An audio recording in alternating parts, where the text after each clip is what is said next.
As the undead army surged toward them, Jon knew this battle could very well be their last. The Night King was determined to eliminate Jon once and for all. But as Jon surveyed the scene, he saw the sheer number of wights converging on them. Realizing the dire situation, Jon ordered a retreat, but the horde was too vast, their screams drowning out the voices of his comrades. Tormund was suddenly grabbed and pulled into the icy waters. But just as despair set in, Sandor appeared, dragging Tormund back to safety. Yet before they could catch their breath, the undead swarmed again. One warrior lost his footing and was devoured by the wights. Jon felt a wave of hopelessness wash over him. They were trapped with no way out. Resigned to his fate, Jon prepared to face death. In that critical moment, a fierce blaze descended from the sky, incinerating the wights before Jon. He looked up to see Daenerys arriving with her 3 dragons, sweeping the battlefield with dragonfire. As the undead burned, Daenerys provided cover for the group to retreat.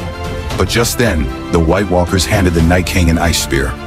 Stepping out of the flames, the Night King set his sights on one of Daenerys' dragons, a moment he had long awaited. He hurled the spear with all his might, striking the dragon in the neck. Blood poured from the wound as the dragon let out a final agonized roar before crashing into the icy waters below.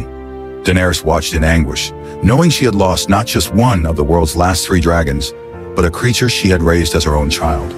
Jon, consumed with fury, slaughtered the wights in his path and locked eyes with the Night King. But before he could act, the wights dragged him into the freezing water. Daenerys, seeing the Night King ready another spear, quickly ordered the group to take cover, narrowly avoiding the loss of another dragon. Heartbroken, she had no choice but to abandon her fallen dragon for the sake of the mission. Later, the undead army hauled the dragon's lifeless body from the depths with heavy chains.